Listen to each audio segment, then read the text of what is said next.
We were now through all our work and had nothing more to do until the Pilgrim should come down again. We had nearly got through our provisions too, as well as our work, for our officer had been very wasteful of them, and the tea, flour, sugar, and molasses were all gone. We suspected him of sending them up to the town, and he always treated the squaws with molasses when they came down to the beach. Finding wheat, coffee, and dry bread rather poor living, we clubbed together and I went up to the town on horseback with a great salt bag behind the saddle and a few reals in my pocket, and brought back the bag full of onions, pears, beans, watermelons, and other fruits. For the young woman who tended the garden, finding that I belonged to the American ship and that we were short of provisions, put in a double portion. With these, we lived like fighting cocks for a week or two and had besides what the sailors call, quote, a blowout on sleep, end of quote, not turning out in the morning until breakfast was ready. I employed several days in overhauling my chest and mending up all my old clothes until I had got everything in order, patch upon patch, like a sandbarge's mainsail. Then I took hold of Bowditch's Navigator, which I had always with me. I had been through the greater part of it and now went carefully through it, from beginning to end, working out most of the examples. That done, and there being no signs of the Pilgrim, I made a descent upon old Schmidt and borrowed and read all the books there were upon the beach. Such a dearth was there of these latter articles that anything, even a little child's storybook or the half of a shipping calendar, appeared like a treasure. I actually read a jest book through, from beginning to end, in one day, as I should a novel, and enjoyed it very much. At last, when I thought that there were no more to be got, I found at the bottom of old Schmidt's chest Mandeville, a romance by Godwin, in 5 volumes. This I had never read, but Godwin's name was enough, and after the wretched trash I had devoured, anything bearing the name of a distinguished intellectual man was a prize indeed. I bore it off, and for 2 days I was up early and late, reading with all my might and actually drinking in delight. It was no extravagance to say that it was like a spring in a desert island.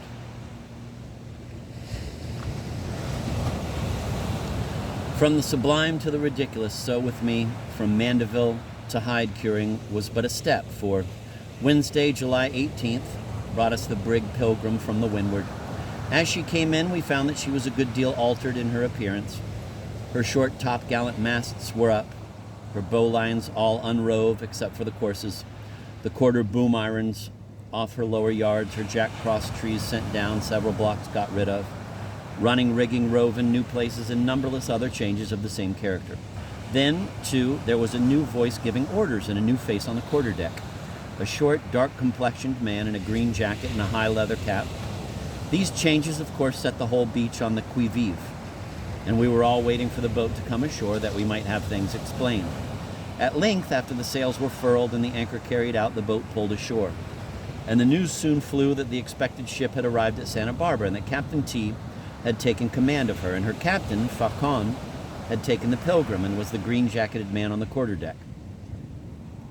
The boat put directly off again without giving us time to ask any more questions, and we were obliged to wait till night, when we took a little skiff that lay on the beach and paddled off. When I stepped aboard, the second mate called me aft and gave me a large bundle directed to me and marked "Ship Alert." This was what I had longed for, yet I refrained from opening it until I went ashore. Diving down into the forecastle, I found the same old crew and was really glad to see them again. Numerous inquiries passed as to the new ship, the latest news from Boston, etc., etc. S had received letters from home and nothing remarkable had happened. The Alert was greeted on all hands to be a fine ship and a large one, larger than the Rosa, big enough to carry off all the hides in California, rail as high as a man's head, a crack ship, a regular dandy, etc., etc. Captain T took command of her and she went directly up to Monterey. From thence she was to go to San Francisco and probably would not be in San Diego under 2 or 3 months. Some of the Pilgrim's crew found old shipmates aboard of her and spent an hour or 2 in her forecastle the evening before she sailed. They said her decks were as white as snow, wholly stoned every morning like a man of war's, everything on board ship-shape and Bristol fashion, a fine crew, 3 mates, a sailmaker and carpenter, and all complete. They've got a man for mate of that ship, and not a bloody sheep about decks. A mate that knows his duty and makes everybody do theirs and won't be imposed upon either by captain or crew. After collecting all the information we could get on this point, we asked something about their new captain. He had hardly been on board long enough for them to know much about him, but he had taken hold strong as soon as he took command, sending down the topgallant masts and unreeving half the rigging, the very first day.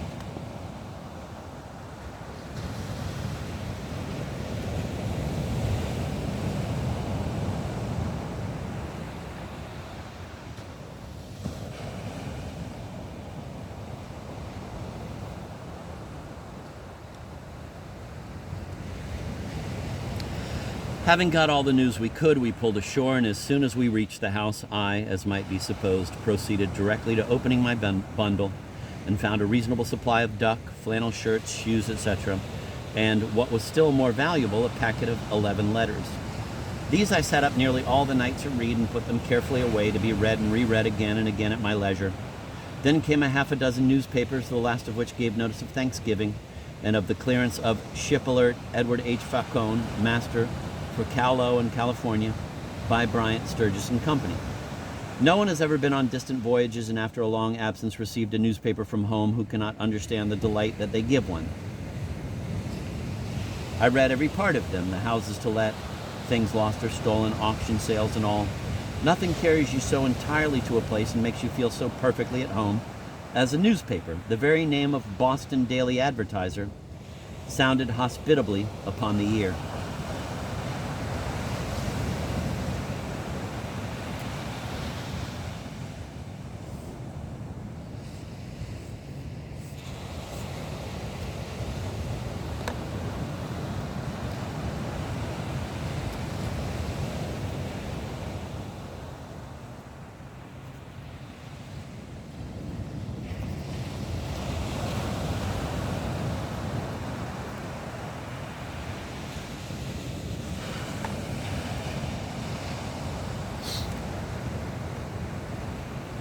I'm going to read that paragraph again.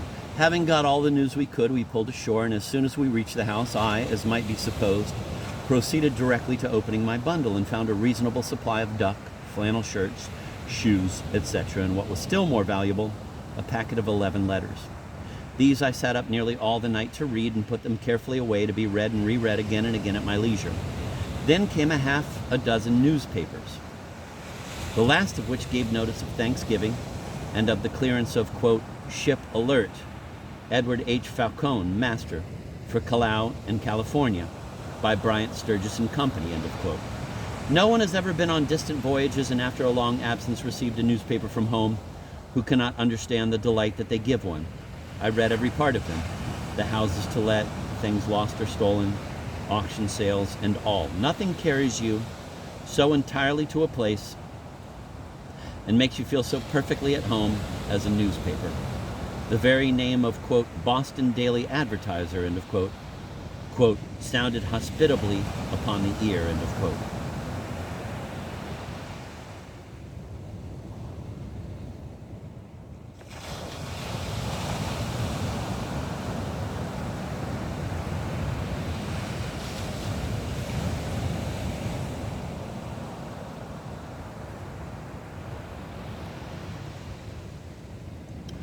The Pilgrim discharged her hides, which set us at work again, and in a few days we were in the old routine of dry hides, wet hides, cleaning, beating, etc. Captain Faucon came quietly up to me as I was at work with my knife cutting the meat from a dirty hide, asked me how I liked California, and repeated, quote, "To tire, to patele recubans sub tegmin fagi," end of quote. Very apropos, thought I, and at the same time, serves to show that you understand Latin. However, a kind word from a captain is a thing not to be slighted, so I answered him civilly and made the most of it.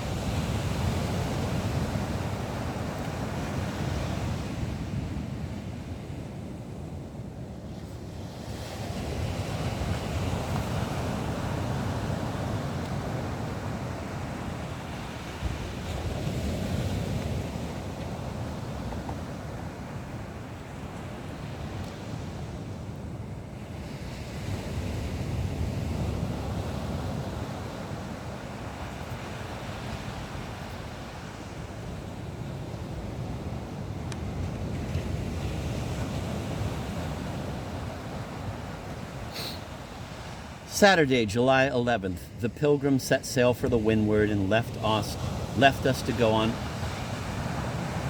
Saturday, July 11th, the Pilgrim set sail for the windward and left us to go on in our old way. Having laid in such a supply of wood, and the days being now long and invariably pleasant, we had a good deal of time to ourselves. All the duck I received from home I soon made up into trousers and frocks, and displayed every Sunday a complete suit of my own make from head to foot, having formed the remnants of the duck into a cap.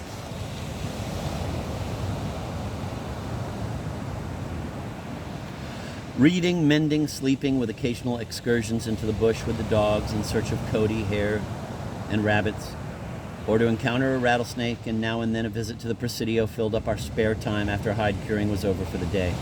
Another amusement which we sometimes indulged in was, quote, burning the water, end of quote, for crawfish. For this purpose we procured a pair of grains with a long staff like a harpoon, and making torches with tarred rope twisted round a long pine stick, took the only boat on the beach, a small skiff, and with a torchbearer in the bow, a steersman in the stern, and one man on each side with the grains, went off on dark nights to burn the water.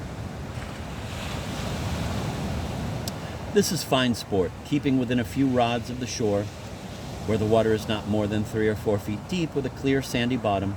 The torches light everything up so that one could almost have seen a pin among the grains of sand. The crawfish are an easy prey, and we used soon to get a load of them. The other fish were more difficult to catch, yet we frequently speared a number of them of various kinds and sizes.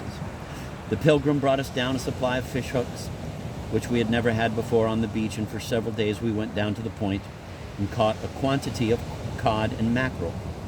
On one of these expeditions we saw a battle between 2 Sandwich Islanders and a shark. Quote, Johnny, end of quote, had been playing about our boat for some time, driving away the fish and showing his teeth at our bait, when we missed him, and in a few moments heard a great shouting between 2 Kanakas who were fishing on the rock opposite us.